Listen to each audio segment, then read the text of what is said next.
merci beaucoup ça jërëjëf justement sa jàngat ci par rapport ak lapsus la xaw ma naka la koy tuddee ak ni ko Sénégalais justement di interpréter. Bon naturellement de waruñ ci woon gis problème naturellement parce que mën nañu wax ne sax quand je dis naturellement bu amuloon mbirum politique bi kenn du ci gis problème maanaam coowal politique bi fi jaar acte yu ñu posé bu loolu amuloon kenn du di attirer sax kenn du retenir benn attention ci loolu parce que dafay nekk lu naturel li tax ma wax loolu mooy parce que tey su waxee ne comme ñi fi nekkoon ak ñeneen ak man mi fi ne am na mën na am sax loolu probabilité la mën na am mais effectivement mënul wax day am parce que du ma mooy décider non c'est que sëñ bi nag sëñ bi ñun ay jullit lañ ay dégg donc ma wax ma gars yi sama bopp lay wax dama ne li am mooy probabilité lu mën wax léegi nag wax ne mën na am sax Ousmane Sonko ñëw fi loolu mën na nekk lu mën nekk la léegi nag politiquement mën nga ko tuddee ko këli parce que politiquement dafa am ci loolu nekk yow ñu ngi lay njoxtal ambition présidentielle man da ngaa bëggaat beneen mandat te loolu moom moo waral bokk na ci waral fissure bi lu bokk lu waral coow li su continuer di soo waxee lu mel noonu dafay mel ni yow da nga ñaawal yaa ngi dégg te yow bu fekkente ne ci wàllum politique am na lu ñu waxante mais nekkoo si te loolu nga ñàkk ci ne su dee lu ñu njort moo am yow boo ci continuer ñun ak yow ëllëg ñun ñooy jàmmarloo pour ñuy xëccoo say fauteuil présidentiel bi mën nga ko bu dee ci politique mën nga ko jàppee ci wàllum adversité mën nga ko jàppee genre kokkale mën na ko doon mais bu dee ci waxtaan mooy jàpp nga ne diw mën na doon loolu je pense que vraiment y a des sujets plus importants que détails yooyu président lu mu fa wax yëpp li mu fa wax yëpp ak xale yi nekk fa premier ministre nekk fii dama ne xale yi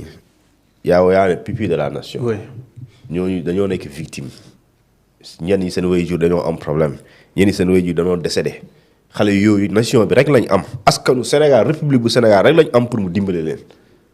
donc loolu moo ëpp njëriñ yaa ngi dégg pupille de la nation boobu kuréel bi ko yor xale yooyu muy dimbale loolu la ñu war a wan loolu la ñu war a wax parce que ñooñu tey amuñu baay amuñu ndey loolu moo ëpp njëriñ te mais suba ëllëg fi Diomaye Faye nekk sax d'ailleurs dafa waroon wax sax yenn si yéen kenn parmi yéen ñenn si yéen suba mën nañ fi toog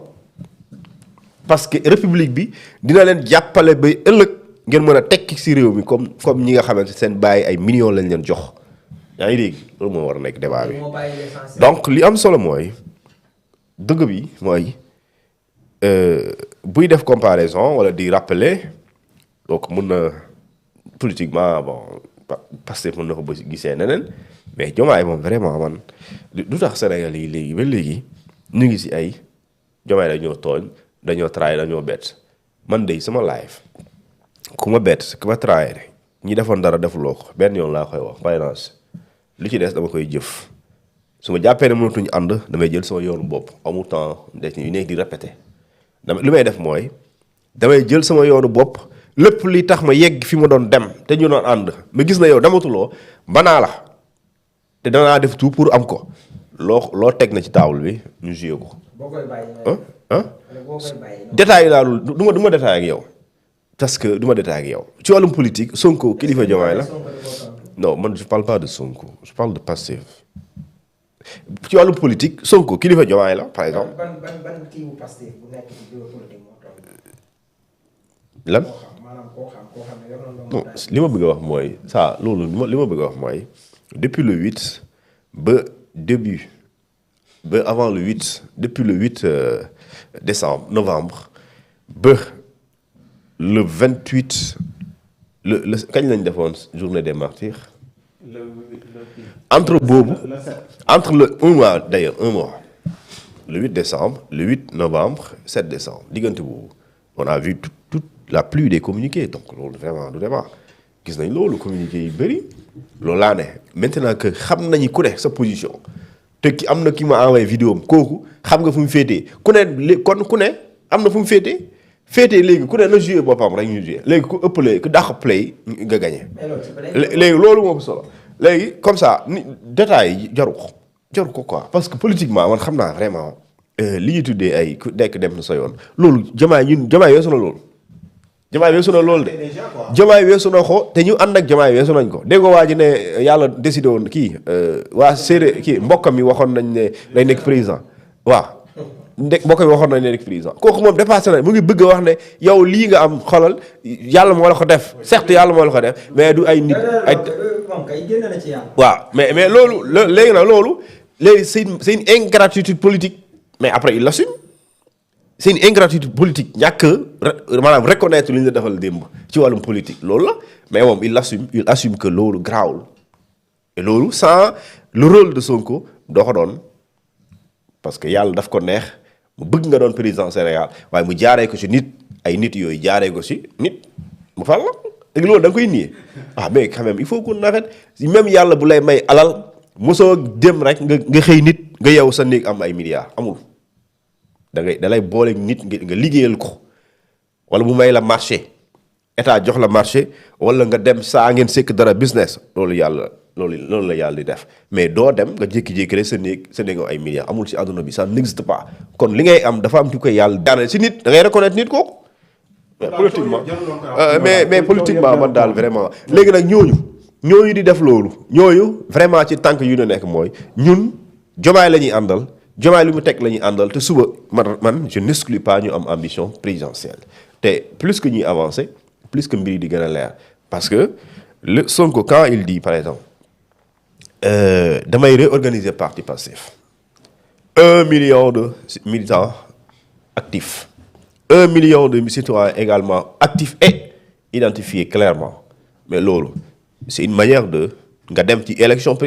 yi di ñëw nga waajal ko parce que nous avons 557 communes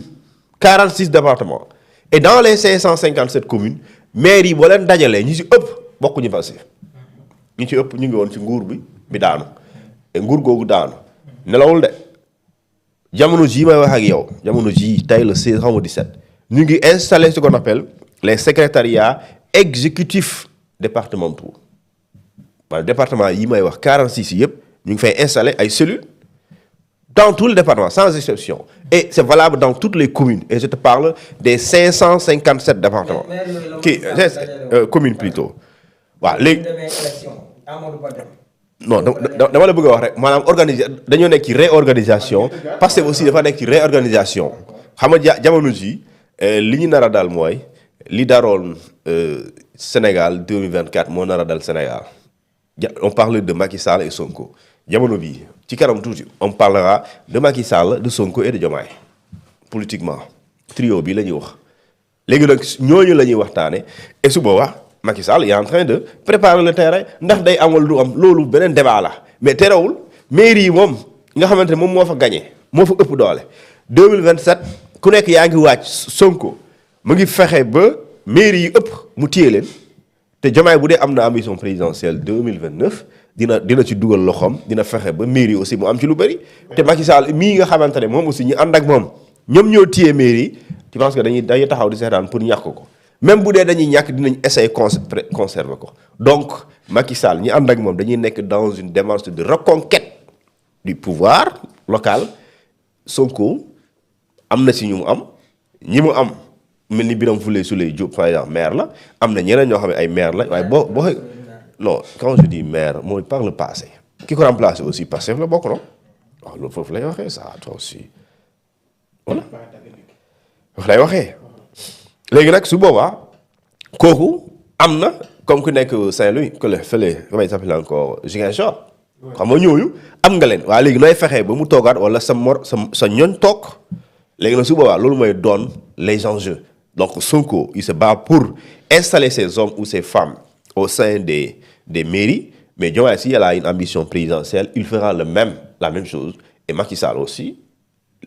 ta responsabilité, sa stratégie sera de reconquérir n'est-ce pas, le pouvoir local à travers ces hommes yi nga xam ne ils sont déjà installés moo tax jamono ji wax naa la ko dama la def recoupement ils sont en train d'installer ce qu'on appelle les secrétariats exécutifs départementaux te avant loolu ils ont installé le SEN le secrétariat exécutif national mooy fexe ba mu et Sonko def na loolu Sonko defuloon conseil national du parti defoon na ko n'est-ce pas conseil national du parti moo jiitul lii mooy bu muy génn ne parti bi woote na un conseil national du parti mooy bu muy wax réew mi amul problème politique problème autorité la loolu conseil national bi la donc loolu ba pare annoncé yeneen affaires yi am donc kon les partis politiques sont ci dynamique boo xamante ni de réorganisation la et li ñu ci jublu mooy 2029 donc Diomaye nag clairement waxagul lii ak ne mais Diomaye vraiment bu dee mën nga lire politique mais ñi ànd ak moom wala li nar a ànd ak moom clairement dañ la wax fu ñun moom la ñuy àndal tu penses que Ndéna Mbodj vraiment du ànd ak Diomaye parce que moom nee na xamoon na ne Diomaye dafay doon li nga xam ne moo di président journal bi laaj ko mu xaw a évoqué sax yenn affaire d'abord yaa ngi koy wax ñi ànd ak président Diomaye aussi boo leen déggee ni ñu waxee ça veut dire que peut-être quelque part da ngay xam ne ñii ñu ngi peut-être fas yéene jël li nga xam ne moo di seen yoon. non. yéen bi kay mooy nga xam ba fan la ñu yegg si yoon wi ngay laaj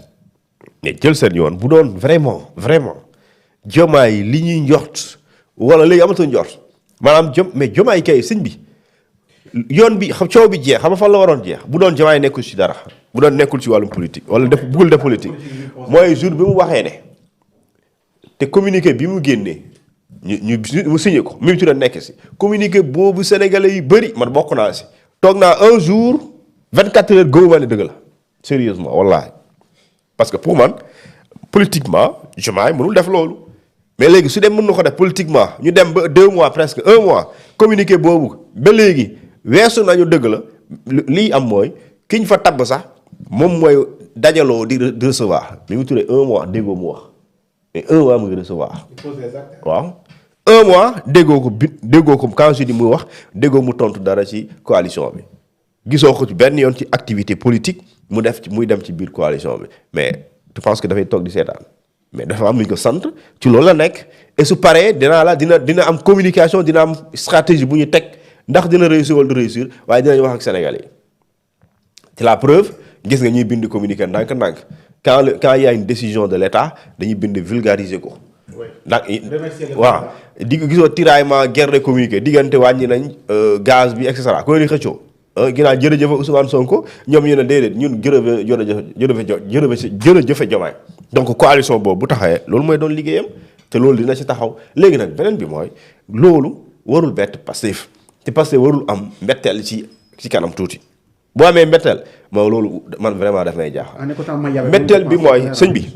mbetteel bi mooy xam nga Pastef ñetti nit ñoo nekk ci Pastef jamono ji ñoo xamante ni bu joow ak Diomaye bi gën a fësee am na ñoo xam ne dañuy bàyyi Pastef nekk ci Diomaye loolu am na parce que ñoo xam seeni raison mën na am pouvoir bi ñu leen jox mën na am décret bi mën na am cette fonction yi ñu leen jox directeur wala ministre wala PCA dañuy ànd ak Diomaye loolu ñoom ñoo xam am ñoo xamante ni même boo leen falee ministre bu coow amee il préfère aller avec Sonko loolu am na te loolu kenn mënu leen teree wax seen xalaat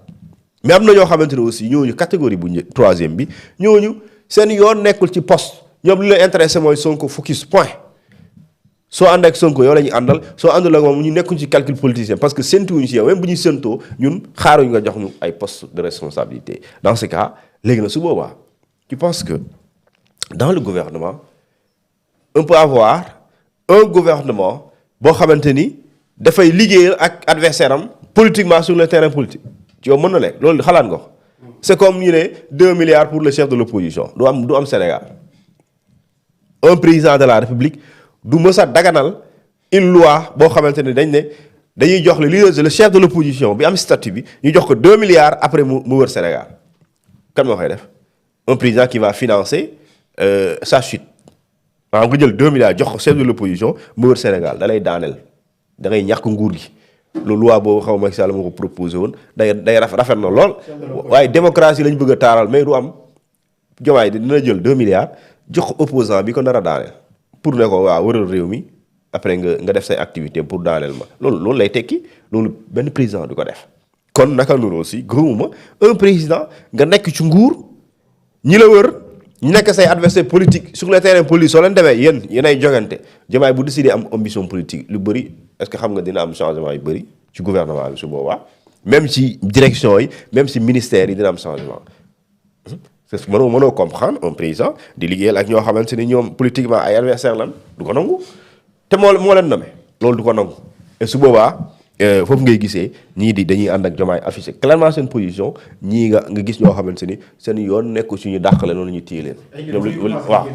Mais la réponse de Cheikh Bara en disant que dafa nekk di insulter même les 54% qui ont voté justement pour le duo Sonko Diomaye maa ñu dem ci ça. waaw xam nga kooku mu tudd sax. Ndéné man de julli laa xam naa damaa gëm ndogal damaa gëm xam-xam te xam naa. am na lu bëri liñ sax ñun chaque jour ñu li si xaar. yooyu dangay bëgg dara nga dem li si xaar ci yeneen li nga xamante ne nee nañ baaxul nga def ko waaye même bu dee gëmoo ko sax am na yoo xamante ni même buñ la ko waxee nga gëm ko nga gis ko mais li si xaar yàlla des fois mu woon la si dara yàlla dina préparer dara ba nga fësal ko mu war a am yàlla décider dina am à la dernière minute mu changé ko. parce que du yëfu nit. léegi li ma xam mooy amul kenn ki yàlla jox ci live bi. ci ma xam yàlla ñëw loxo bi après bu wàcc xaw ma fan mu jox la loxo bi ne la am yóbbul yàlla lu mu la jox dafa am fu mu koy jaarale léegi su ko jaarale ci nit kooku noonu mérite la am mënoo ko nëbb mérite boobu c'est-à-dire que ala kulli àll kenn mënu fi wax dara bu ne dëgg la ñuy wax kenn mënu fi wax dara élection Diomaye te doo tudd désignation parce que avant qu'il ne soit élu il a été désigné et cet homme qu'il a désigné c'est Ousmane Sonko. waaw léegi tu vas maintenant supprimer maanaam tànneef bi parce que tànneef moo waral mu doon candidat parce que Diomaye mënuloo doon candidat bu doon Sonko waxu ko yow yaay doon sama choix mënu ko doon donc c'est parce qu'il était d'abord le choix de Sonko et de son parti et qu'il a été élu président de la République léegi nag bu la neexee buñ ko tànnee bu la neexee nga ne lii yëpp du loolu nit yàgg nañ ko defal dara mu taxaw ci pinc bi ne mosoo ma defal dara. mais da ngay xam ne moom foofu la toll mooy loolu mooy manque de reconnaissance man gëm naa ne bu la neexee ñu séparer politiquement mais nag nañu am au moins une once de reconnaissance une once de gratitude sëñ bi yàlla xam na ne 2024 novembre avant élection yi su Sonko waxoon ne damay tànn diw jigéen day doon président Sénégal pour la première fois donc loolu yàlla moo ko décidé yàlla moo ko defoon jamono jooju. moo doon tëgg ndënd yi gars yi di dégg. yaa ngi dégg donc loolu da nga ko war a nangu nga nier ko moom vraiment mooy jéem a nier l'évidence et c'est dommage pour ñi koy jéem a def léegi nag loolu comme ni ma la waxee politique la ñu nekk de. ñoom dañuy waajal politique moo tax lépp liy tax seen jàmbaar bi gën a nekk jàmbaar ci loolu la ñuy nekk rek lépp liy tax seen jàmbaar bi nekk jàmbaar mooy de la prison au palais. Sérieusement yow yoon buy jóge prison dem palais Diomaye lan moo ko dugal prison c'est parce qu'il était dans un combat pour dooleel Sonko alors il quitte son bureau pour aller en prison mu nekk prison ay weer après ñu jóge prison dem palais la voie qui mène de la prison au palais cette voie elle n'existe pas sans Sonko c'est ça en fait la vérité c'est ça c'est comme Jacques film 24 heures sans Jacques boobu. film sax nañ ci ñëw parce que Abdoulaye Cissé am na lu ci wax lu bëree bëri parce que il était témoin justement ci par rapport ak boobu les films mais ça